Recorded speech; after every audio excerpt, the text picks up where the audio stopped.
pesantren, sekolah dan seterusnya. Oke. Akan tetapi sekolah pertama untuk anak kita adalah rumah kita. Dan ketahuilah wahai hamba Allah, surga itu indah.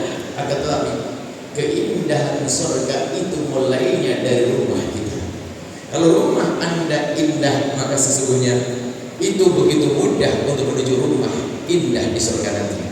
Maka malam ini kita akan dengan Nabi Muhammad membangun keindahan di rumah kita, rumah kita. Tapi ingat, ilmu ini tidak berlaku untuk dua orang. Yang merasa mempunyai dua hal ini lebih baik meninggalkan tempat ini, karena percuma dia duduk bermenit-menit tapi di dalam dirinya ada dua penyakit. Kalau ada dua penyakit ini, percuma, rumah tangga tidak akan bisa bahagia dan rumah tangga tidak akan bisa indah. Yang pertama adalah adanya orang sombong di dalam rumah tangga. Ditandai kalau diingatkan pasangan bisanya marah. Karena orang itulah yang akan menjadikan komunikasi tersumbat.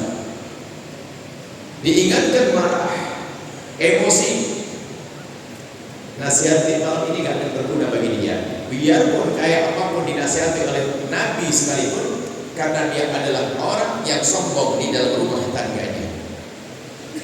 Kalau sudah sombong dalam rumah tangganya, dialah penghancur. Sebab dalam rumah tangga gak boleh sombong ini menghancurkan kehidupan di dalamnya. Tidak bisa dinasihati. Kalau dinasihati istri dia marah, dinasihati suami marah. Suami dinasihati istri marah sang suami. Istri dinasihati suami marah. Kok dinasihati marah? Itu bagaimana? Karena kesombongan di dalam dirinya, maka menjadikan rumah akan berantakan. Maka kalau sombong percuma. Dan sombong itu ada imamnya. Imamnya iblis. Iblis imam ahli sombong. Imamnya orang sombong. Di saat disuruh menghormat kepada Nabi Adam, sujud menghormat Nabi Adam, tidak mau sujud, Allah wastakbar, dia sombong. Dan tanda sombong kata Nabi, batarul haqi, menolak kebenaran, diingatkan susah. Kalau Anda di rumah, di saat diingatkan oleh sang istri, tiba-tiba Anda gebrak pintu meja, Anda menutup pintu, Anda ngangkat suara, Anda tidak akan bisa mengambil faedah di malam ini. Anda kalau laki-laki semacam itu saja, bahwasanya itu adalah tidak baik dan itu adalah tidak benar dan itulah perusak rumah tangga. Bisa dipastikan rumah tangganya akan indah. Kenapa? Istri akan tertekan dengan sifat laki-laki yang jelek itu. Kalau Anda seperti itu, ayo berubah. Masih ada waktu esok hari. Tidak ada perlunya kita mempertahankan sifatnya iblis. Tidak ada perlunya kita pertahankan kesombongan. Begitu juga wanita. Istri yang diingatkan oleh suami kalau adanya hanya marah-marah saja, maka ketahuilah dia juga penghancur rumah tangga tersebut. Karena apa? Dengan sifatnya ini komunikasi akan tercumbat. Di saat komunikasi tidak mudah, tidak indah, fitnah, permusuhan, pertikaian, pertengkaran, salah paham dan seterusnya akan jadi masalah di dalam sebuah rumah tangga. Kalau perempuan tidak tandai dengan gebrak pintu, kalau perempuan tidak gebrak meja, tidak banting pintu, kalau perempuan biasanya modelnya kalau diingatkan oleh suami itu langsung mukanya cemberut 3 hari. Nah itu kalau Anda semacam itu, sudahlah, susah rumah tangga dibenahi. Karena dia sombong. Akan kami hadirkan sebuah contoh singkat, kita biar ringan saja. Barangkali bisa dibawa pulang ke rumah. Kenapa? Sekarang banyak anak punya permasalahan mental. Biasanya anak pertama, anak ini permasalahan mental ternyata rusak di rumah oleh orang tuanya. Mendidik anak zaman ini sangat beda dengan mendidik anak zaman dulu. Zaman ini anak kita lemah, mentalnya lemah sekali. Karena banyak faktor, banyak sebab. Intinya lemah. Sehingga tidak bisa kita perlakukan anak kita hari ini seperti waktu orang tua kita memperlakukan kita. Lemah, sehingga anak bisa-bisa menjadi anak yang mentalnya menjadi tidak sehat lagi, sehingga berkembang baik menjadi susah. Baik, mari kita mulai. Rumah kita adalah dengan satu, jangan biasa mencaci pasanganmu di rumahmu dan jangan biasa merendahkan pasanganmu di rumahmu. Pastikan suami tidak boleh merendahkan istri, Istri tidak boleh merendahkan suami. Merendahkan baik dengan bahasa terang-terangan atau dengan perilaku yang tidak menghargai. Ya, hilangkan kebiasaan merendahkan. Karena ini diam-diam akan merusak anak kita. Kami peduli pendidikan anak. Pendidikan anak. Karena kalau punya pondok pesantren, kalau menemukan anak bandel-bandel salah diatur dan sebagainya, problemnya di rumah. Tutup poin saja, kalau saya jawab. Problemnya di rumah.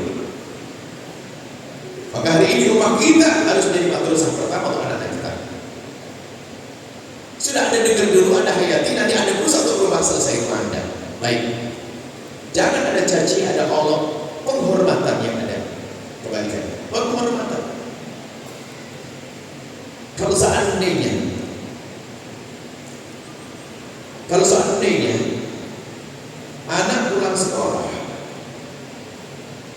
kemudian mau bersalaman dengan sang ayah, coba ada rugi. Sang anak mau salaman dengan ayah, anak umur SD kelas 4, SD kelas 3 deh, pulang ke rumah mau salaman dengan ayahnya, mau salim dengan ayahnya, ternyata sang ayah mengangkat tangannya, kemudian dicium ke sang anak. Stop. Bukan ayah dulu dong, kalau salim uminya dulu saya. Diantarkan ke ibunya.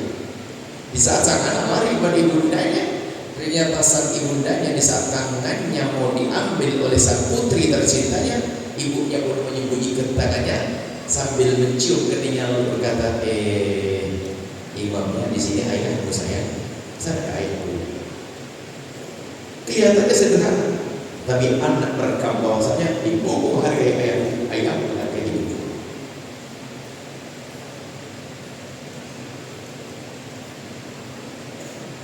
Lihat, sebuah contoh. Kita pengen di alam nyata, real itu, maksudnya kebahagiaan itu. Begitu pentingnya rumah Anda itu baik-baik. Seorang anak membuka pintu kamarnya,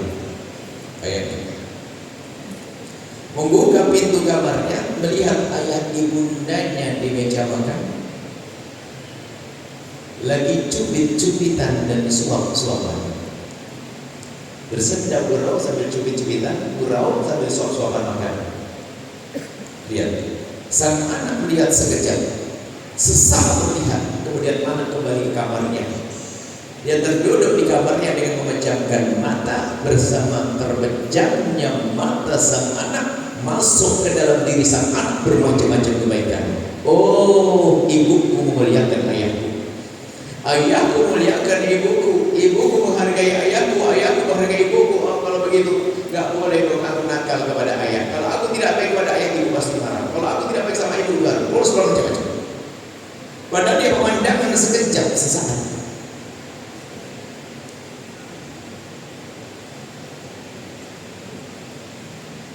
Hari ini orang tua sudah tidak peduli ribut di depan anaknya.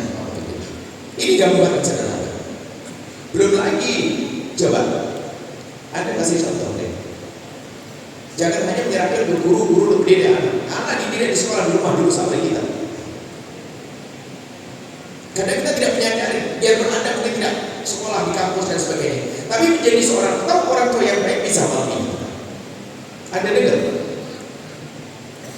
Atau misalnya seorang anak melihat ibundanya diingatkan oleh sang ayah, ibunya mengingatkan ayah, ibu ayahnya mengingat ibundanya, berkata, sayang, nggak boleh dong, itu kan dosa, haram kan itu. Sang istri diingatkan sang suami, ternyata kemudian menoleh kepada sang suami, bergegas dengan sang suami, dan mungkin mengecup keningnya dan berkata, terima kasih abang telah ingatkan adik, terima kasih. Dilihat oleh sang anak. Begitu sebaliknya seorang suami, di saat diingatkan sang istri, ternyata sang istri bergegas meluk sang istri, merangkul sang istri, terima kasih sayang, kamu telah mengingatkan aku. Di saat kejadian ini dilihat seorang anak, apa yang terjadi di otaknya? Kalau diingatkan, terima kasih dan berapa? Ini jangan dianggap sepele. Kenapa anak Anda susah Anda ingatkan? Anda lupa, kemarin Anda berikan contoh Di saat seorang istri diingatkan saat suaminya, adek jangan gitu dong, boleh. Ada abang dia nggak usah, baik ngomong. Anda membantah sekali direkam oleh seorang anak. Setelah itu apa? Anak mengerti. Kalau diingatkan harus jawab seperti itu. Ini pendidikan yang sering dilakukan, sehingga anak biasa membantah. Hati-hati. Sehingga ini anak-anak kita di rumah kita itu lebih mudah mendengar dengan matanya daripada mendengar dengan telinganya. Ayo. Dinasehati berkepuluh-puluh kalimat gak akan paham, tapi kasih contoh resep di hatinya. Jadi gambaran sederhana saja. Gambaran sederhana. Saya ingin bagaimana kita itu sadar deh. Kalau kurang tinggal tobat begitu saja. Sekarang kita juga punya perjalanan. Awal-awal juga begitu, kita menemukan kekurangan-kekurangan. Saya mungkin keras dengan anak saya pertama, kedua. Kita harus menyadari kalau saya salah waktu itu saya minta maaf banyak pada anak saya. Dan inilah kita mengungkapkan kepada anda semuanya. Jangan menyerah dengan kesalahan terus. Yang keras tetap keras, keras dan keras. Hari ini harus berubah. Ayo, anak-anda itu bukan ayam potong yang hanya dikit-dikit jasadnya terus terpilih. Tidak, anak anda ada jasadnya, ada hatinya, ada pikirannya, ada mentalnya. Ayo sadar deh semuanya, sadar. Anda tidak melihat orang lain, anda melihat diri anda sendiri. Malam ini kita ingin berubah di rumah kita. Kita ingin bahagia di rumah kita. Kita ingin indah di rumah kita. Kita ingin mencetak anak-anak menjadi anak yang sehat, akalnya sehat, hatinya dan sehat jasadnya. Di rumah sebelah seorang anak gadis umur 18 tahun, dia lagi buka kamar, pintu kamar, yang lihat bapak ibunya di ruang tamu lagi ribut berantem. Apa yang dia katakan? Lanjutin sampai pagi. Tertanam di dalam pikiran dan otaknya apa? Kalau punya masalah dia ribut. Itu tertanam halus, sehingga di kelas kalau ada yang mengganggu langsung ribut. Di kelas ribut, tersinggung, marah dan sebagainya. Hobi marah menjadi kebiasaan dia. Tidak sampai di situ. Nanti kalau menikah, biarpun suaminya sangat soleh, baik, hebat dan sebagainya, tetap manusia punya salah. Di saat salah, lalu belakang habis. Kenapa? Dia belajar dari bapak ibunya. Semoga anda sadar dalam ini. Kami cinta kepada anak-anak anda. Kami rindu anak anda sukses. Hari ini yang banyak mental anak kita, permasalahan mental. Anak-anak kita permasalahan mental, mungkin hari ini ada mungkin ahli pakar psikolog. Rupanya tidak, barangkali tidak mencermati kenapa. Mungkin ada yang menyalahkan ini, menyalahkan itu tidak. Di rumah dulu. Rumahnya bukan rumah indah. Sehingga rumah kita nanti menjadi rumah yang indah, komunikasi lancar. Kita mulai dulu itu tadi pertama, jangan biasa merendahkan pasangan. Merendahkan, Masya Allah, kadang-kadang mencaci Allah, Masya Allah. Tidak peduli orang tua mencaci pasangannya, mencaci istrinya. Kadang istrinya dibilang binatang, sesaat kambing, goceng, kadang yang bunyi kuku. Apa itu? Apakah ada orang yang lebih gila dan bodoh daripada si laki-laki itu? Mengatakan istrinya katanya anjing, malamnya digauli. Berarti dia gauli siapa? Lesan apa itu? Sama seorang istri mencaci suaminya, lesan apa itu?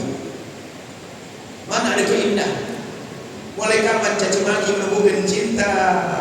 Mulai kapan kalimat kotor menjadikan indah? Gak ada. Ayo kita sadar deh. Selamat tinggal kesombongan. Selamat tinggal kesombongan. Ayo sadar.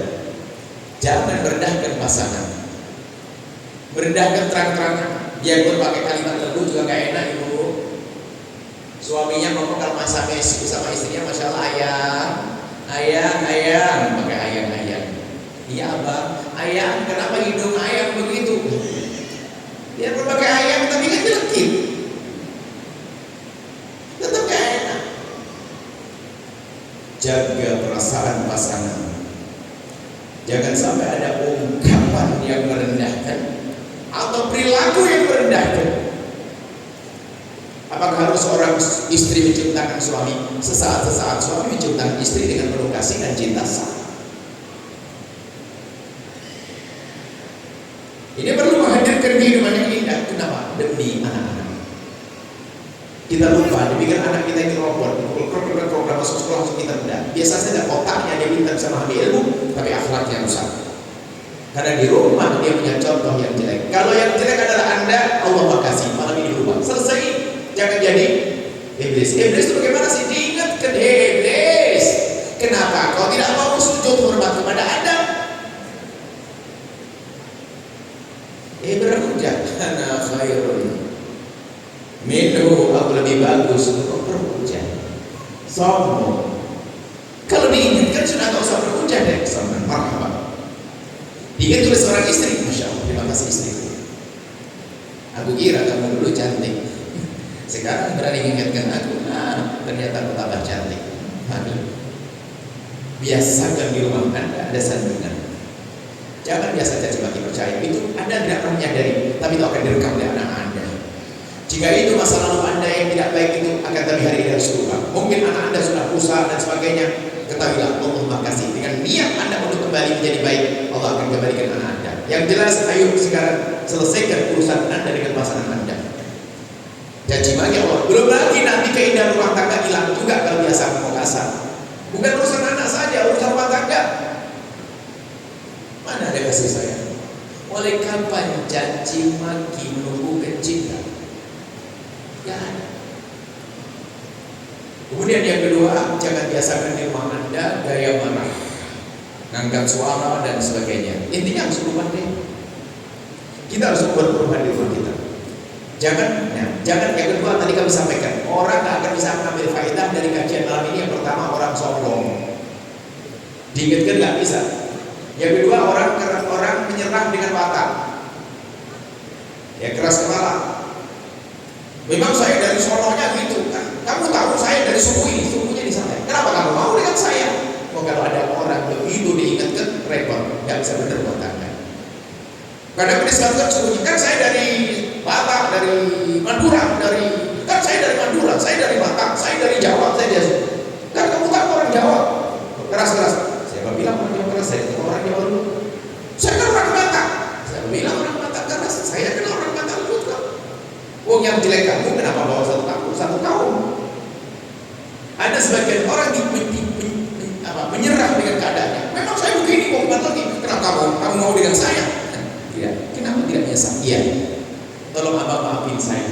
Saya biasa kasar, saya biasa keras, tapi saya berjanji hari ini saya mau pelan-pelan. Bantu dong saya. Kalau ada keras lagi, maafin. Selesai. Bisa asalkan ada niat. Tolong Anda pandang itu ada anak Anda di rumah Anda. Jangan biasa kalau mengangkat suara kalau mau ngomong kasar, ngomong dengan marah, dikit-dikit marah, masya Allah. Apa itu dikit-dikit marah? Sampai sang anak itu bingung. Mama lagi nggak marah, sakit ya jangan-jangan. Kalau sakit berdiam, masya Allah. Tapi tidak sadar, ada orang nggak peduli. Anak agar mentalnya rusak. Itu nanti generasi selanjutnya kalau anak tumbuh dari keluarga semacam itu, kalau menikah biarpun suaminya baik, bisa berpikir kesalahan juga berantem, ribut lagi. Generasi selanjutnya generasi tidak tentram, generasi tidak damai. Itu yang kedua, jangan biasa ngomong kasar di rumah. Ayo dirubah deh. Kita perlu ngomong yang lembut, yang enak deh. Kemudian kita lanjutkan pendidikan anak ini, yang masuk pada pendidikan anak. Setelah kita membentuk rumah seperti itu, suasana di rumah tidak ada yang merendahkan, saling menghargai. Oh indah ibu.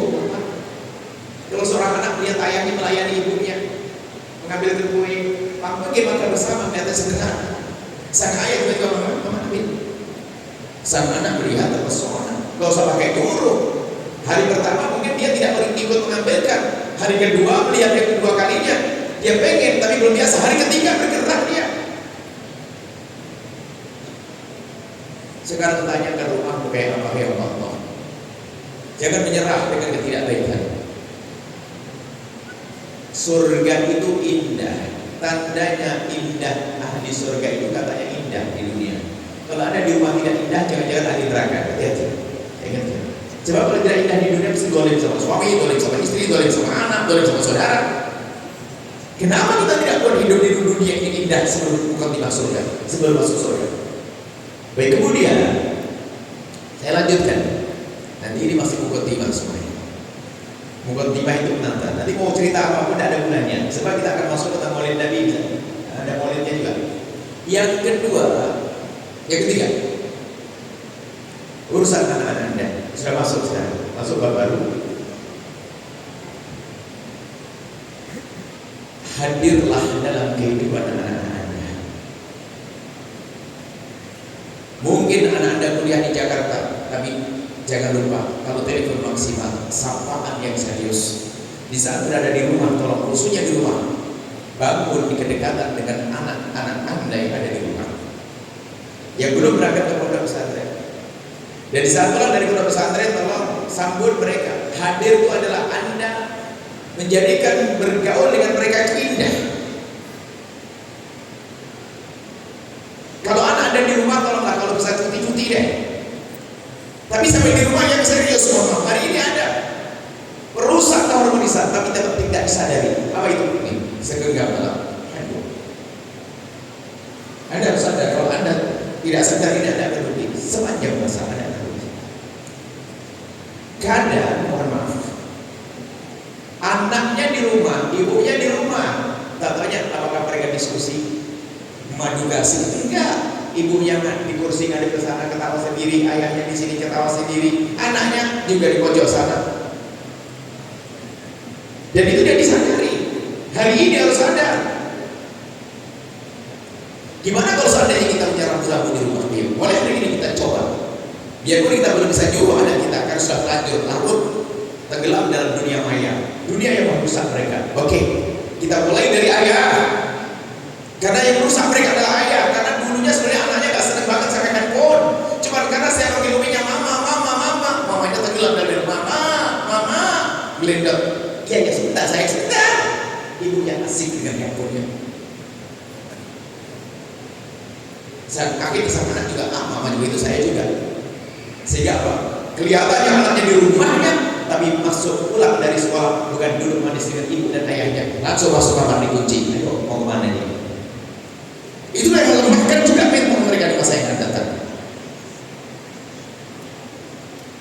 Coba, ayo ini kita serius belajar di alam nyata ini, kehidupan kita. Saya tidak bicara khayal kehidupan di zaman dan hari ini loh kehidupan di rumah kita. Hadir dalam kehidupan anak itu, biasakan duduk dengan mereka. Anda punya anak umur 2 tahun, tolong jangan dianggap dia seperti kucing gak diajak ngomong. Anda ajak bicara, ngobrol, gimana sayang. Bisa jadi kalau di rumah berbapak sekarang tempat undang-undang sama suami istri dulu. Dan ini bangun keindahan di masa yang akan datang. Suami istri tolong sampai di rumah selama 3 handphone. Kalau pun akan telepon pinjam, minta izin. Ya, apa mau telepon sebentar perlu masalah kerja. Telepon satu diletakkan selesai. Air dan celak suaminya duduk di sampingnya. Dia pegang handphone. Bahkan kami sampaikan kepada semuanya. Kalau suamimu ada di rumah, kurangi baca Quran dan sholat. Sambut suamimu, ngobrol dengan suamimu. Kalau istrimu ada di sampingmu, upayakan membangun kebersamaan. Sholatnya kurangi dulu, ntar dulu. Masih banyak untuk sholat. Termasuk nonton videonya Buya Yahya, nggak perlu. Alasan nanti, saya bikin alasan nanti. Nggak ada sudah, kecuali nonton bareng bersama. Loh, bahaya dianggap cerita jam sepele. Kami rindu Anda itu mesra, percaya.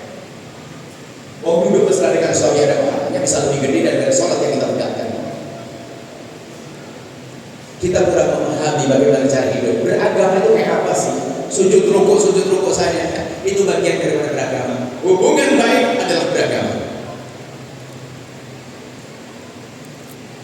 Ibaratnya ibu sholatnya hanya 5 waktu tok, puasa Ramadan tok, gak pakai sunah-sunahan, tapi baik dengan anak, baik keluarga, istimewa. Sekarang dah, wah sholat malamnya sholat suntuk, paginya repot sama suami, dilihat oleh sang anak. Apa itu? Tertipu, muhtar, makmur, orang tertipu. Yang indah adalah sholat Anda banyak dengan pasangan indah. Baik, hadir ya, kami sampaikan hadir. Hadir dalam kehidupan anak itu penting sekali. Dan kalau Anda merasa bersalah, minta maaf dengan anak. Ini saya ceritakan beberapa waktu yang lalu. Anak kami pulang ada sebuah acara, pulang dari pondok. Kemudian dia mau pamitan, jam 10 malam pamitannya. Saya kaget pas saya pulang mau pamit pulang ya. Saya itu ada video, nyimpen videonya itu dari ada yang memasang ada video, tak simpan mau tak tunjukkan. Pas dia mau pamitan, kita lagi musuh mencari karena saya juga tidak pintar-pintar amat kalau nyari gitu, sehingga agak lama. Anak itu sambil saya konsen sama dan pergi. Kita kejar sudah mobil dia jalan.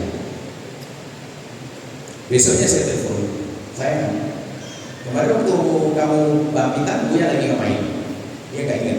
Memang dia tidak perlu mikirin, tidak mikirin tapi pasti ingat. Kalau waktu dia keluar, dia lagi pakai handphone, pasti ingat kalau dia tidak. Karena itu jelas. Dia nggak ingat ngapain ya. Dia bayangin mungkin Buya lagi apa gitu. Coba waktu kamu pergi, Buya lagi ngapain? Apa ya Buya? Buya pegang handphone. Oh iya, pegang handphone ya. Itu Buya salah. Buya minta maaf sekarang sayangnya, minta maaf. Biarpun saya beralasan pada akhirnya bahwasanya sebenarnya tadi saya mencarikan video kamu, cuman nggak ketemu. Tapi Buya tetap salah. Apa sih kamu salah gitu? Enggak, saya tidak jelek, tidak langsung rusak korengan, nggak ada saya. Mengaku salah pada anak saya susah banget hari ini. Kalau kamu ada salah, Anda tak mungkin salah. Hadir dalam kehidupan rumah tangga itu penting dengan anak. Ada seorang direktur hebat sampai di rumah pegang laptop lanjutin kerjaan di kantor, ini penting, bisnis dan lain-lain. Apa itu? Ustaz itu di mimbar saja di rumah, ntar dulu sampai di rumah langsung ketemu istrinya. Assalamualaikum istriku, apa kabar? Abang mau baca Quran, baca duluan. Ntar dulu, senangkan dulu istrimu baru baca Quran. Mana Ustaznya sih? Ustaznya di mimbar rock di atas serem-serem begini sampai di rumah beda. Kami rindu rumah Anda itu baik, percaya. Hadir dalam kehidupan anak-anak Anda selama tinggal handphone. Alam maya itu menyiksa. Sehingga katanya dulu bersama begini tak tidak bertemu hati. Kalau sudah ada handphone terputus komunikasi, nggak bicarakan masa depan, nggak bicarakan problem dan solusi, nggak bermesra, nggak indah. Cuma orang nggak sadar kalau udah begini nggak sadar, ini nggak bener ya Allah. Hadir. Kemudian kalau berbicara dengan anak Anda itu jangan pakai kalimat saja, menghadirkan rasa juga.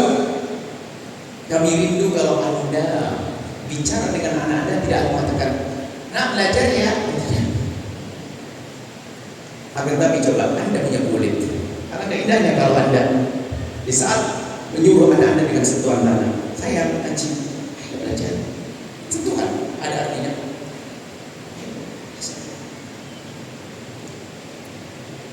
Ya. Ayo belajar sana, pegang handphone. Belajar dia pintar, jangan goblok kayak Umi. Goblok ya. Apa itu? Mana kasih saya? Biasa mohon maaf.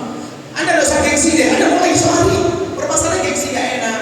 Kaku enggak biasa. Di saat Anda tidur, ya Allah. Dia sudah tidur, tapi kan praktekkan bisa dia tidur. Anda jangan ragu-ragu. Jangan tidur, oh tidur, biar kapan tidur, enggak. Anda dekati. Paling tidak melatih hati Anda. Anda sentuh tangan kakinya, Anda bicara, pegang keningnya, Anda kecup kalau bisa itu anak Anda. Kalau dia tertidur, rohnya yang akan rasakan. Kalau dia melek, pikirannya juga tahu. Bahasanya dia diperlakukan terus diasah dan diasah biar lembut kelakuan Anda. Ini kesimpulan, teman. Yang kami sampai kesimpulan dari orang yang punya anak. Anak pertama saya begini, anak ini gini, anak saya begini, akhirnya kami amati apa sih semua ini? Ya ini tadi kami sampaikan. Hadir dalam kehidupan Anda. Kalau anak Anda belajar, mohon maaf, alangkah indahnya dia. Anda siapkan kursi di sampingnya. Biarpun Anda tidak duduk sering dengan beliau, dengan anak Anda. Bilang, saya umumnya menemani ya. Saya teringat ibunda tercinta, saya punya Umi. Kalau kami belajar dulu, kami sempat belajar di rumah, itu adalah SD dan SMP. Umi di samping kami. Setiap kami belajar, itu ada di samping kami. Dan kamu yang biasa dulu adalah kalau dia pegang tasbih, dia pegang itu sambil pegang makanan kesukaan kami. Kami sukanya itu makanannya dibakar-bakar, dipanggang. Jadi kalau di Jawa itu ada kreweng seperti wajan tapi dari tanah. Seperti dari tanah. Kemudian kalau masak itu kan pakai tungku kangkung bara, sehingga setelah itu dikasih kreweng gitu kan panas, di atasnya kasih macam-macam. Dan saya suka yang goreng berkacang, beton, hebat. Orang Jawa makan beton isi nangka, hebat. Orang Jawa makan beton. Saya kalah sama orang Palembang, Pak. Atau ya Pak, makan ikan selam. Ya udah lah, hebat semuanya. Nah, umi saya udah seperti itu. Dan saya masih terasa sekali Allah yang akan masuk ampuni akan derajat beliau. Sesaat tangannya itu ada di sini. Anda bayangin saja kalau Anda melakukan seperti apa yang ada di hati Anda. Apa yang terjadi pada hati Anda ya Allah? Jangan gengsi, Anda mulai saat ini.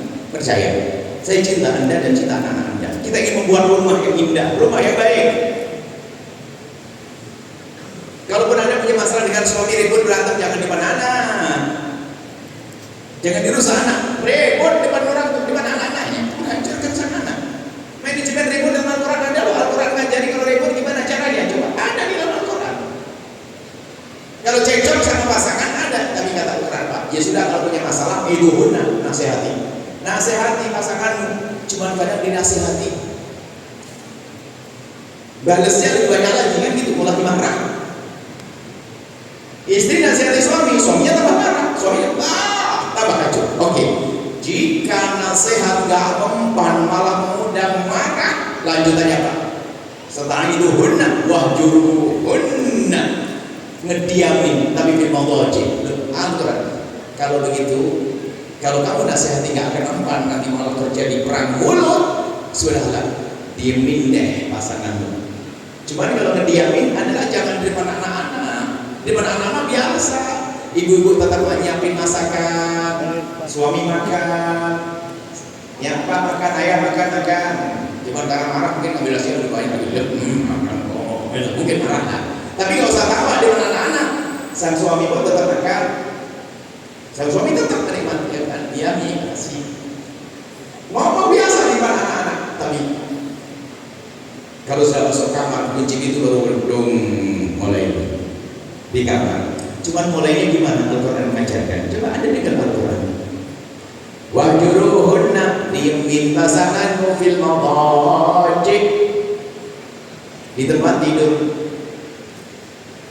Sampai kapan? Kadang kami menghayal ya, kalau orang ribut di luar, kemudian masuk kamar, kemudian diem, maksudnya gak enak ribut. Jangan ribut di luar, pokoknya lagi bermasalah, masuk kamar deh, Pak, masuk kamar diem kucing.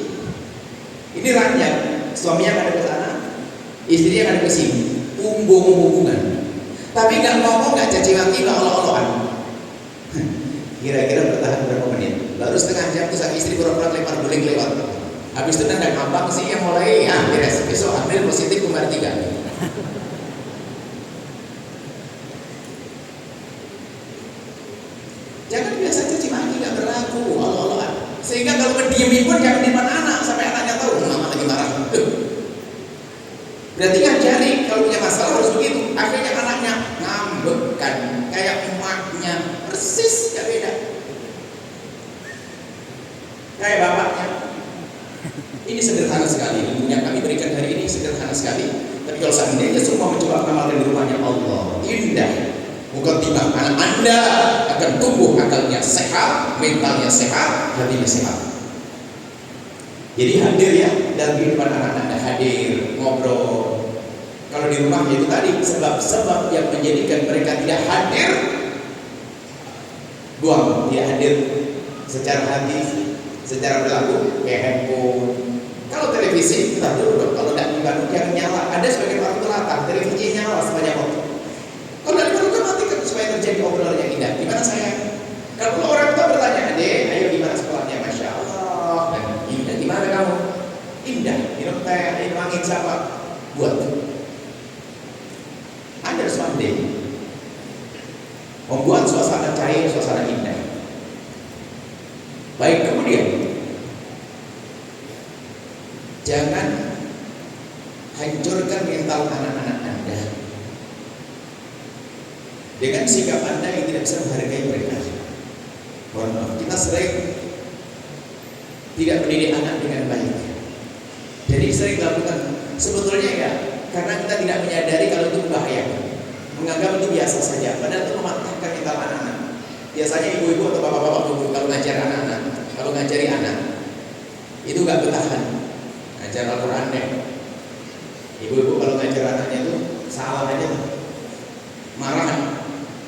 Ini loh ya, ini loh dan matanya dia ini loh ya ibu cepat. Padahal kalau sudah dimarahi sama orang tuanya itu langsung ambil, konsentrasinya hilang. Dan itu kita biasa seperti itu. Kita biasa dengan gaya-gaya semacam itu, gaya yang merusak mental anak kita.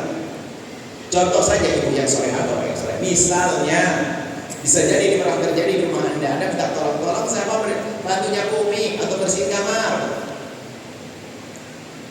Ya Umi saya Mi, anak perempuannya bersihin kamar, nyapu kamar dan sebagainya. Selesai.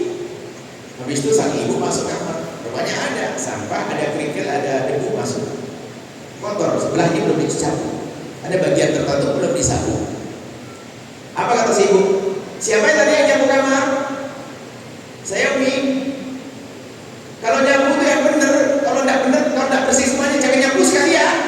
Ini gaya banget kesan itu Bu. Itu Anda banget kan ada sebagai itu.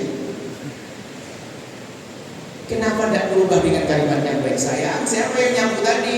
Saya Umi. Masya Allah, Umi cantik, soleha, Masya Allah, itu beningnya. Makasih banyak kalau bantu Umi. Tapi nanti kalau nyapu lagi jangan tinggal gini dong sayang. Mungkin jiwanya, mentalnya sehat. Jangan. Tidak usah cuci sekali, tidak usah nyapu sekali. Kapan? Siapa yang cuci tadi? Saya Umi. Kan cuci tidak semuanya, tidak usah sekalian. Dikit-dikit marah, dikit-dikit marah. Ini banyak tidak disadari. Sehingga kami rindu orang yang sudah menikah itu kalau bisa Anda belajar pendidikan anak di saat bayi umur 2 tahun umur paling tidak mengerti cara memperlakukan anak bukan untuk eksperimen latihan dan didik akhirnya hancur mentalnya. Ini saja kalau kita buka biasanya saya berjuang bersama dengan anak banyak kan permasalahan anak permasalahan sedih hari ini rupanya apa kesalahan kita hari ini kita akan selesaikan ini semuanya. Baik, kurang lebih itulah yang akan kita hadirkan di rumah kita. Ya, setelah itu akan rumah indah, suami istri indah, anak-anak menjadi tumbuh mentalnya baik. Kemudian setelah itu mau kemana? Kita hantarkan kepada Allah dan Rasulnya enak. Sekarang kita belum masuk. Kalau kita bicara Maulid Nabi, karena Anda harus punya. Sekarang semuanya ahli iman. Anda datang ke masjid ini karena ada iman di dalam hati Anda. Kita sambungkan dengan satu hadis Nabi sebagai penutup yang harus Anda lakukan. Rumah Anda sudah baik dulu, oke. Kalau rumah belum baik susah, mau dibawa kepada anak-anak. Dikasih tahu bangkan sama orang tuanya, nggak terima dengan nasihat orang tuanya, marah sama orang tuanya. Kemudian selanjutnya ada satu hadis Nabi, asyadun nasi hubban li, orang yang paling mencintaiku, orang yang paling mencintaiku dari umatku adalah nasun, orang-orang yang kununa yang mereka itu ada ba'di datang setelahku. Jadi setelah zaman Nabi, di zaman kita ini, mulai zaman Nabi sampai akhir zaman, berarti yang disebut Nabi adalah kita. Yang kununa ba'di yang datang setelahku, ya waktu ahaduhum merindukan salah satu dari mereka itu laur ro'ani, kalau bisa bertemu denganku melihatku, bimalihi dengan hartanya, wa ahlihi dan keluarganya. Baik, harta oke, tidak kita panjang lebarkan. Saya ingin sambungkan dengan ahli. Kita semua ingin selamat, kita ingin punya surga. Bagaimana menuju surga? Menuju Nabi Muhammad. Lalu bagaimana kita bersambung dengan Nabi Muhammad SAW? Ini caranya seperti apa? Dengan apa? Orang ngaku cinta Nabi, Nabi sudah wafat dan sudah selesai kisah Nabi. Ternyata untuk buktikan kalau kita sambung dengan Nabi, cinta Nabi, rindu Nabi, ikut Nabi adalah lihat ada tandanya, malihi wa ahlihi. Apa yang sudah Anda gunakan dengan harta Anda? Berpikirlah untuk menggunakan harta Anda untuk mendekat kepada Rasulullah Shallallahu Alaihi Wasallam. Anda akan membeli tiket untuk kesana. Kalau Anda menganggap Nabi Muhammad adalah agung, kalau menganggap Nabi Muhammad adalah kemuliaan, kalau Anda menganggap Nabi Muhammad keselamatan, tentu Anda akan dengan sukarela mengorbankan harta Anda untuk menuju Rasulullah Shallallahu Alaihi Wasallam. Maka hari ini kami seru, siapapun Anda yang punya kekayaan melimpah harta, bahkan si fakir sekalipun, jangan ragu, pastikan Anda punya perjuangan untuk umat Nabi Muhammad SAW. Di antaranya yang kami serukan adalah perhatikan dengan harta Anda tempat-tempat belajar agama di kampung-kampung, madrasah diniyah yang ada di masjid-masjid, di musola, jadilah Anda pejuangnya. Hati-hati, jangan lupakan mereka. Ini menunjukkan kecintaan kita pada Rasulullah. Itu yang penting. Hari ini itu boleh dilupakan kita. Mohon maaf kalau kita tanya semacam ini. 90% barangkali di mana Anda kenal sholat? Coba.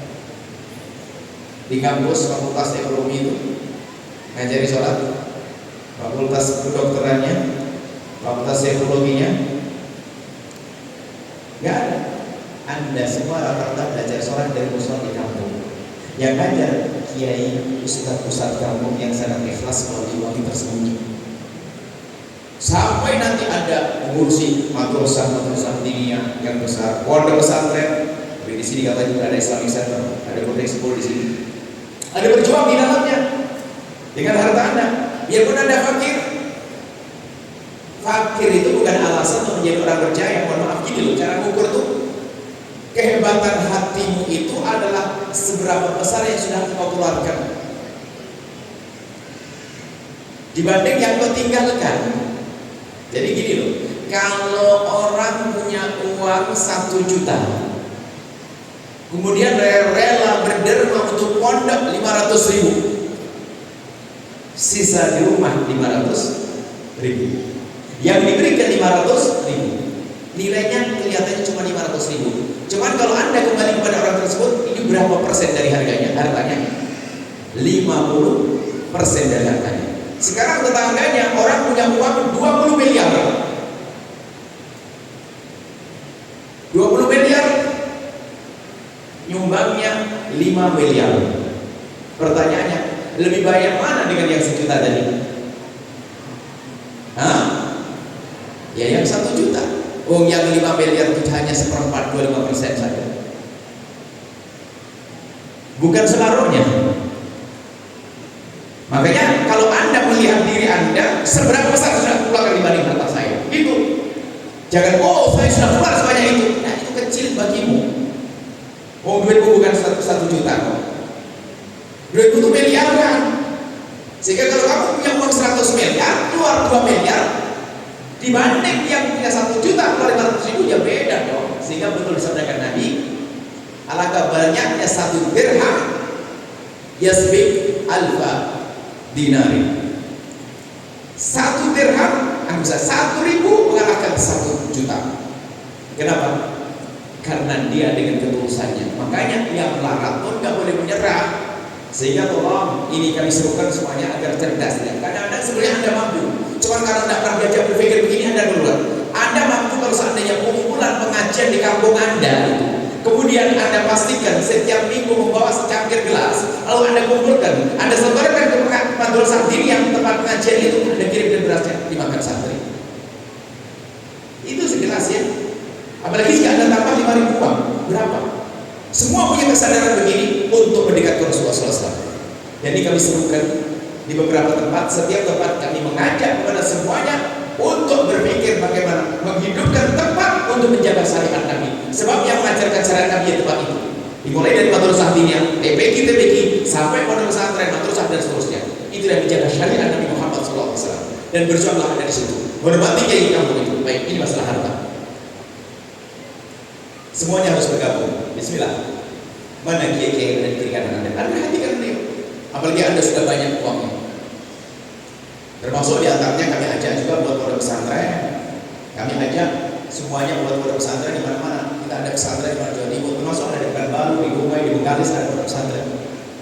Tapi kami tetap punya rambu-rambu ya. Kami ingin siap ini buat pondok pesantren. Pengen siapa yang mau pondok pesantren? Kalau pondok pesantren gede, agar kita kaya raya di akhirat. Mana orangnya? Bismillah. Banyak orang kaya di sini, tapi masih ada rambu-rambunya dengan catatan. Bagi siapapun yang punya ikatan dengan seorang guru, jangan putus urusan dengan gurumu hanya karena ingin bergabung dengan kami. Hati-hati. Kalau Anda memutus hubungan dengan guru, Anda telah khianat. Kami pun akan dikhianati seperti nanti. Nah, justru harapan kami yang punya guru semakin dekat dengan gurunya, berjuang dengan gurunya, dan kami datang untuk mengajak yang belum ada pegangan guru, yang belum berjuang di tempat yang belum. Hari ini ayo kita berjuang. Besok waktu pesantren, besok saya kirim santrinya soalnya. Kita harus kaya di akhirat. Kalau cinta Nabi, Maulid Nabi bukan kebiar saja, akan tapi kita perlu amal nyata bahwa kita peduli berkhidmah kepada Nabi Muhammad. Nah, khidmah Nabi Muhammad langsung nggak mungkin. Nabi Muhammad sudah wafat, membuat teh Nabi, memasak nasi buat Nabi nggak ada. Nabi sudah wafat, tapi berpikir mengurusi umat Nabi, itulah cinta Nabi Muhammad Sallallahu Alaihi Wasallam. Tanyakan diri Anda sudah mengurusi madrasah di mana saja? Pondok mana yang sudah Anda urusi? TPG mana yang Anda urusi? Kalau belum Anda pengen dekat Nabi lewat apa? Itu yang harus Anda pentingkan. Siapa Anda orang kaya, Anda pejabat, pikirkan itu. Ini maulid kita serius. Maulid di rumah tangga serius kita benahi. Maulid kita serius. Bukan sekedar maulid Nabi I love Rasulullah. Wah, kaos yang I love Rasulullah. Semua Rasulullah. Nah, tapi sama TPG tidak peduli. Matur saat ini yang Masya Allah. Itu kiainya, kiai wali tersembunyi. Dikasih sabun kadang-kadang. Bahkan ada di daerah cerita pada kami itu hanya dapat uang ratusan ribu, Pak. Dengan hidup yang sangat sederhana. Kadang kalau musim panen, mandi, sorenya ngajar. Sampai ilustrasinya digambarkan yang begini, Bu, belum bisa beli sabun cair, adanya sabun yang awet, sabun pelok, sabun dulu kan sabun batangan gitu ya. Itu rupanya dia habis panen padi, langsung pengen ngajar terus, buru-buru, Bu, langsung buru-buru mandi, sampai di kelas kelihatan putih, ada sabunnya sini, kupingnya itu bersih tahu. Dia wali tersembunyi, Masya Allah. Itu paling menakutkan orang begitu. Anda peduli hari ini, Anda pulang ke rumah, pikir waktu saat ini sudah. Selamat tinggal dengan kepelitan dan jangan menyerah dengan fakiran Anda. Kalau bisa kasih 1 juta, 1.000, tak bisa 1.100 rupiah. Pokoknya berjuang. Baru maulidan malam ini. Amal nyata. Sehingga setiap hari Anda memikirkan madrasah, TPG, pesantren, itu artinya Anda dengan Nabi, dengan umat Nabi. Yang kedua adalah di ahli keluarga, di mana anak-anak sekarang. Kan sudah enak mengarahkan anak kita kan sudah benar kan rumah benar tadi, sudah kita benahi rumah kita. Ayo, Anda baru boleh ngomong setelah itu ayo kepada Nabi. Anak Anda boleh jadi dokter, anak Anda boleh jadi insinyur, anak Anda boleh jadi pejabat, boleh, tapi yang kenal Nabi Muhammad. Basicnya, dasarnya kenalkan anak Anda kepada Rasulullah Sallallahu Alaihi Wasallam. Dan memang hari ini tempat yang paling tepat sepertinya adalah tempat yang seperti itu, pondok pesantren. Ya, pondok pesantren hari ini tempat yang paling aman, nyaman. Kenapa? Kalau kita lihat problem di luar itu, Ibu, problem di luar anak-anak muda hari ini dari handphone, pergaulan dan sebagainya, ternyata bisa jadi kita bisa katakan bahwa 80% permasalahannya terselesaikan cukup masuk pondok. Kalau sudah masuk pondok, nggak usah larang main handphone. Kalau sudah masuk pondok, nggak usah larang main internet. Kalau sudah masuk pondok, nggak usah larang pergaulannya kayak apa. Kalau masuk pondok, pondok. Kami rindukan anak Anda kepada pondok pesantren. Di pondok pesantren hari ini macam-macam. Ada pondok bisa menghantarkan jadi dokter. Kemarin kita tahu anak-anak kita di Jakarta, mereka kita tanya, kamu sekolah di mana, Nak? Saya kedokteran, ada teknik sipil ini semuanya. Semuanya bermacam-macam. Basicnya adalah pondok pesantren. Sekarang pondok pesantren sudah ada dibuat, masuk di sini ada Islamic Center kan sih. Itu bisa saja jadi dokter, jadi insinyur, jadi macam-macam. Tapi pergaulannya terjaga. Sekarang tanyakan anak Anda ada di mana? Kita juga ada pondok pesantren di mana di Pekanbaru sudah ada. Di Pekanbaru ada SMP, SMA belum tahu banyak. SMP dan SMA atau tempat putra. Di Dumai ada SMP Putri. Di Dumai SMP Putri. Kemudian di Bengkalis ada tingkat SMP juga putra dan putri insyaallah. Kalau di Jawa ada di Batam juga ada. Kita sampai ke sekolah. Di sini mohon para ustadz yang punya pondok pesantren bisa disebutkan biar tahu Karena belum masuk pondok ada bisa kerja maksimal dan sebagainya. Di saat ketemu dengan anak penuh dengan kerinduan. Termasuk di sini, kalau di sini sekitar sini ada sebagai pondok pesantren. Ada di namanya pesantren namanya Al-Faruqi, ada pesantren Faruqi. Yang punya pesantren atau pesantren yang sebutkan, biar kita tunjuk bahasa itu hari ini saatnya anak kita masuk ke pesantren. Oke, kemudian yang kedua saya tambah. Mungkin ada berkata begini, aduh sedih saya karena anak saya sudah gak mau masuk ke pesantren. Ini gimana nih? Masuk majelis gak ada yang ngeles. Jalan menuju surga ada, asalkan kita tahu jalannya banyak. Bagi yang anaknya sudah gak mungkin masuk pondok, bahkan mungkin gak mau masuk pondok, anti pondok, memang itu telah salah awalnya kok. Tapi bukan berarti tidak bisa dibenahi. Kami sampaikan ilmuwan. Jika anak-anak Anda sudah tidak bisa masuk pondok pesantren dengan jasadnya, ingat, masukkan ke pondok pesantren dengan hatinya. Gimana caranya? Salah satu caranya, tentu caranya banyak. Misalnya, mohon maaf, ini luar biasa dahsyat. Misalnya, Anda mungkin Anda pengen sekali anak saya pondok dengan tahajudan, amal Quran, tapi Anda enggak mau semua pondok marah-marah. Oke, kalau tidak mau ya sudah. Tapi masukkan hati ke pondok. Gimana cara memasukkan hatinya ke pondok pesantren? Kalau mendengar ini, Anda berapa ribu mengirim anak Anda yang kuliah di Pekanbaru itu? Berapa rupiah yang Anda kirimkan anak Anda sekolah di Medan itu? Kalau biasanya Anda mengirim 1 juta rupiah, Anda tambah. Boleh tambah 100, 200, terserah Anda tambah berapa? Tambah 100 ribu untuk saja. Kemudian anak Anda akan bertanya, Umi kok tambah 100 untuk apa? Sayang, 100 ribu itu untuk kau kirimkan ke ini loh pondoknya, rekening yang ini. Kasih nomor pondok pesantren dan kasih rekeningnya, terserah pondok pesantren saja, yang penting tempatnya benar atau tidak benar. Kedua begitu juga, ketiga begitu, keempat begitu. Giliran kelima Anda bisa uji, Anda kurangi 100 ribu lagi. Ya betul kata Umi, yang untuk pondoknya mana Umi? Dia sudah bertanya. Itu dulu waktu lewat pondok itu gak pernah noleh, karena dia sudah membeli, maka membayar merasa milik jadi noleh. Terus akan teringat di benak dan di hatinya. Dia tidak masuk pondok sadar, tapi dia mencintai pondok. Suatu ketika kalau anak Anda sukses, dia akan berpikir, aku dulu diajar Umi untuk bantu pondok, sekarang aku yang akan besarkan pondok, biarpun aku tidak pernah masuk pondok pesantren. Ke bawah pada kemuliaan. Itu namanya memondokkan hatinya ke pondok pesantren. Makanya termasuk bapak-bapak kalau masuk masjid seperti ini, Anda kalau sedekah jangan dengan tangan Anda sendiri. Mungkin Anda bersedekah 14 ribu, anaknya 2, bagi dong 5 ribu anak pertama, 5 ribu anak kedua, 5 ribu Anda. Diajari mereka, sayang ini duit aku berikan kepadamu. Nih, kemudian nanti kasihkan ke masjid saya. Dia terlatih. Termasuk yang ketiga, mohon maaf nih, dia gak punya anak. Mungkin ada yang sedih setelah ini mendekat Nabi pakai anak. Saya tidak punya anak, ini bagaimana? Sebab kalau saya disebutkan nanti paling cepat, bawa anakmu kepada Rasulullah, mulai pesantren dan sebagainya. Bagi yang tidak punya anak, tidak boleh bersedih hari ini.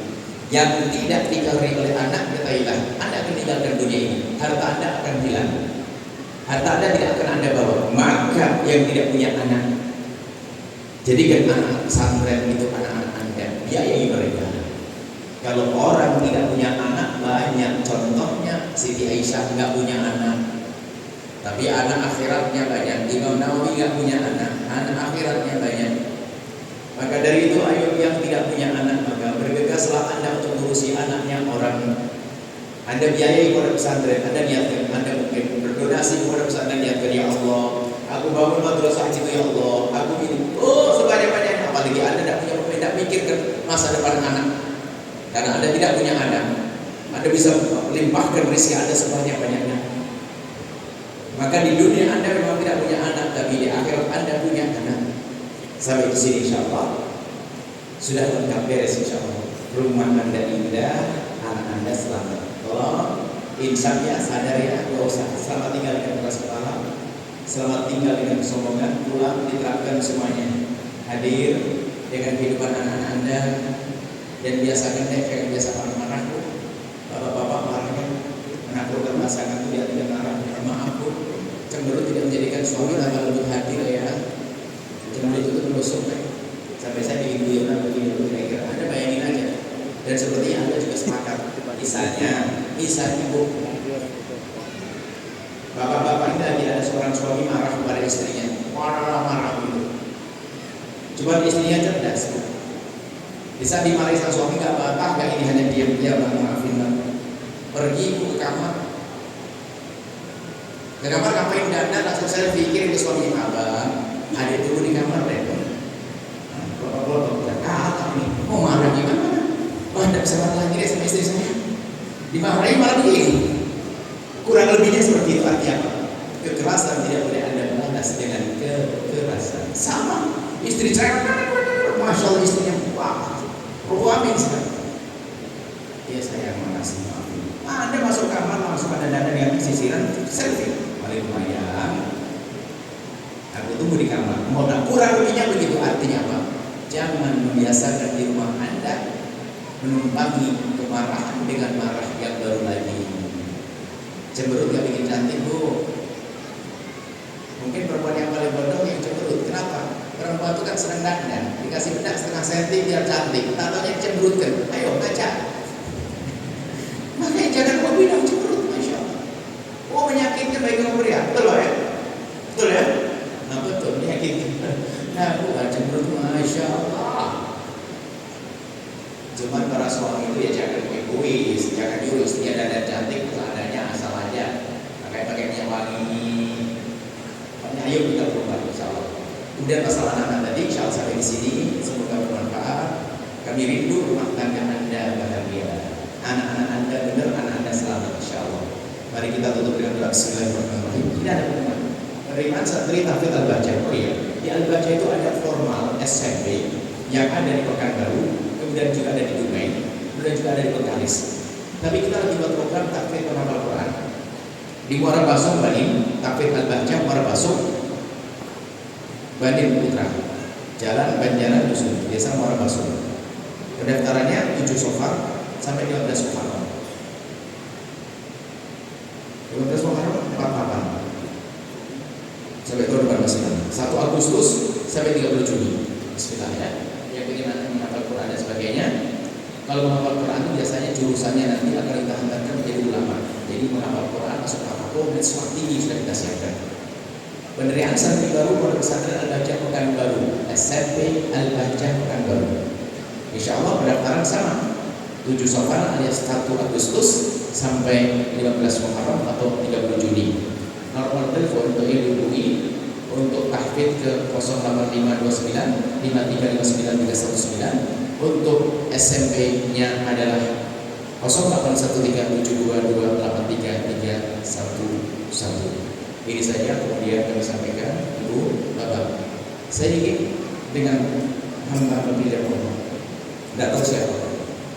Kami hanya minta ya Allah kirim kepada kami hamba yang terus ahli surga yang bisa membangun pondok di sini. Ruang berdiri untuk keselamatan umat. Nanti akan mengurus orang sini, kami tata manajemennya. Dan pondok kami ini kami sampaikan agar tahu saja, karena itu ada wakil bupati, bahwasanya kami bangun pondok adalah tidak menggunakan dana pemerintah. Dan kalau pernah ada SMP, SMA-nya pun tidak mengambil dana bos. Kalau ada bupati, wakil bupati atau pejabat dari koceknya untuk Allah dan Rasulnya. Ini pondok kita. Supaya nanti jangan sampai nanti pejabat bingung mencari jalan, ternyata akhirnya tidak kita terima, kan sedih, kasihan. Kasih tahu dari awal.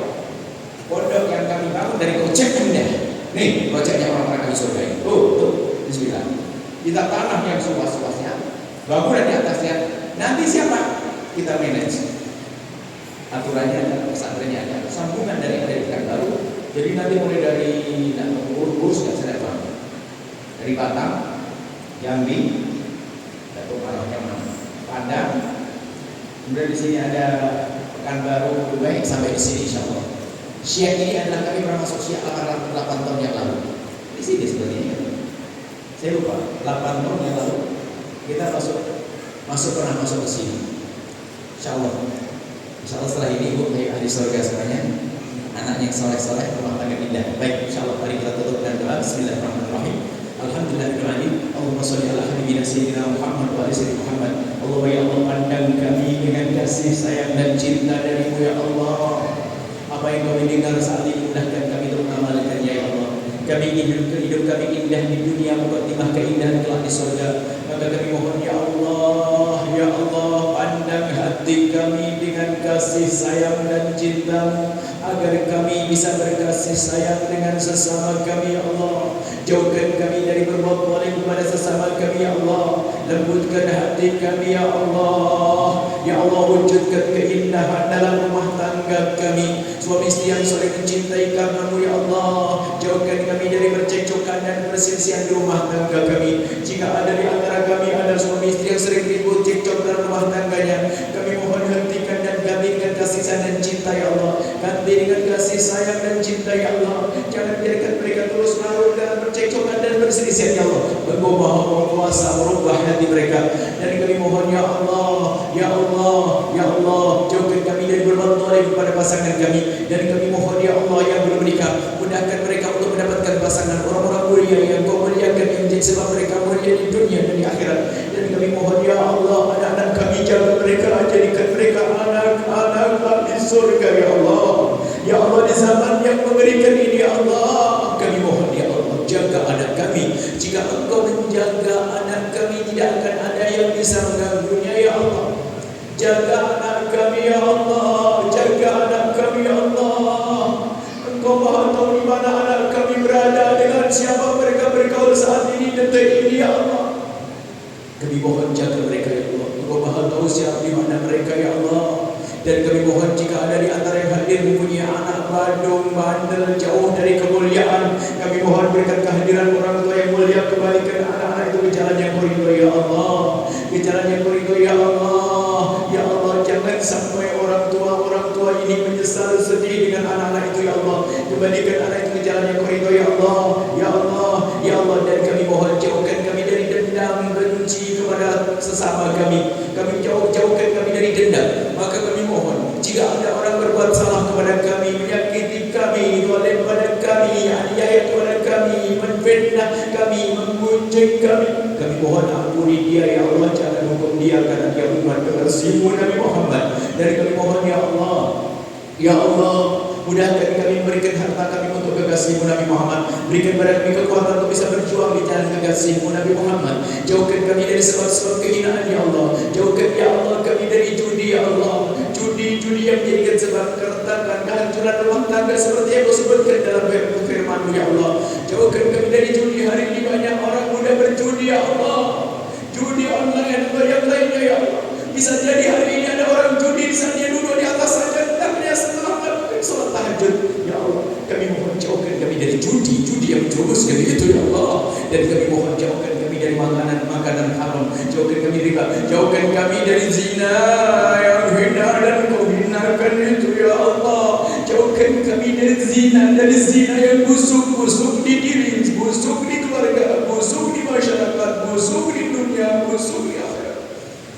Kami mohon ya Allah, jauhkan kami dari zina dan mukadimah zina itu ya Allah. Dan kami mohon jika ada di antara kami ada hamba-Mu yang pernah terpeleset dalam hina dan busuknya zina, kami mohon ya Allah, berikan kesadaran bencikan kepada zina ya Allah. Dan ampuni dia dan tutup aibnya sehingga di dunia tidak terhinakan, dan tutup aibnya di akhirat sehingga tidak Kau hukum ya Allah. Dan buka pintu halal untuknya ya Allah, dan cukupkan dengan yang halal dari-Mu. Dan jauhkan kami dari menggunjing pesina ya Allah. Kami mohon ya Allah, jaga negeri ini ya Allah, jaga kota ini ya Allah. Berikan kepada kami pemimpin yang baik. Jika pemimpin kami sudah baik, tambahkan kebaikannya.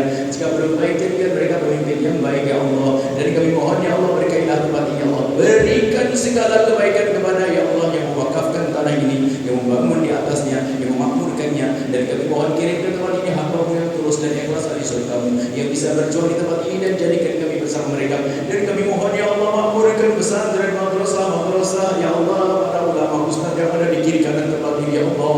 Makmurkan, kirimkan ahli surga bisa berjuang bersama mereka. Dan kami mohon ya Allah, yang sempit rezeki, lapangkan dengan rezeki yang halal penuh berkah, yang sakit sembuhkan, yang sakit sembuhkan, yang sakit sembuhkan, yang punya hutang mudahkan kami dalam bayar hutang-hutang kami ya Allah. Ya Allah, dan kami mohon jangan Kau jadikan ini pertemuan terakhir kami. Kami masih ingin bertemu di dunia ya Allah dalam kebaikan hingga kelak di surga bersama kekasih Nabi Muhammad. Dan kami mohon ya Allah ampuni dosa kami ya Allah, dosa mata kami yang sering melihat yang haram di alam nyata dan haram di alam maya ya Allah. Engkau Maha tahu tentang kami dan dosa kami, kesalahan kami, maka kami mohon ampuni dosa kami ya Allah. Jangan cabut nyawa kami sebelum Kau ampuni dosa kami. Kami takut di alam barzakh, kami takut di neraka-Mu ya Allah. Jaga kami semua ya Allah. Jika ada di antara kami ada hamba-Mu yang biasa dengan keharaman, kami mohon wahai Tuhan Maha Kuasa, hentikan kami dari keharaman itu. Dan kami mohon ya Allah, panjangkan umur kami dalam ketaatan serta sehat walafiat. Dan kami mohon berikan pertolongan pada saudara-saudara kami yang ada di Palestina, dan siapapun yang menolong saudara-saudara kami di Palestina, yang menolong dari saudara-saudara kami yang ahli iman, berikan kepada mereka segala kebaikan.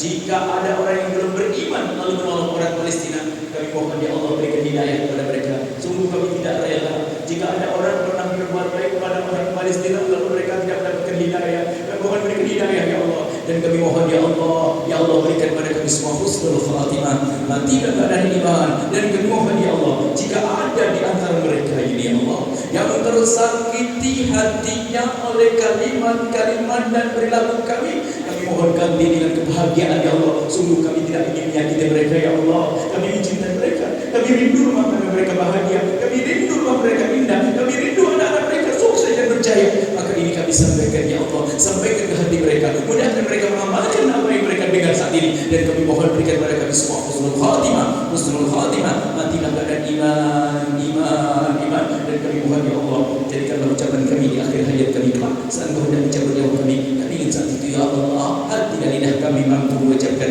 kalimat agung dan mulia la ilaha illallah Sayyidina Muhammad Rasulullah, la ilaha illallah Sayyidina Muhammad Rasulullah, la ilaha illallah Sayyidina Muhammad Rasulullah sallallahu alaihi wasallam. Rabbana atina fid dunya hasanah wa fil akhirati hasanah wa qina adzabannar. Wa sallallahu ala sayyidina Muhammadin wa ala alihi wasallam. Alhamdulillahi rabbil alamin. Al-Fatihah.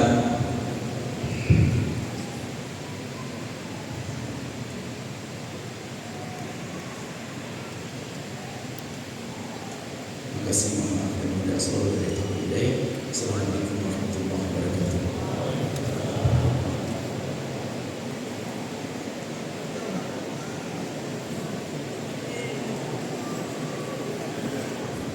Ya, kau berjuang bisa mencari kami dari sini.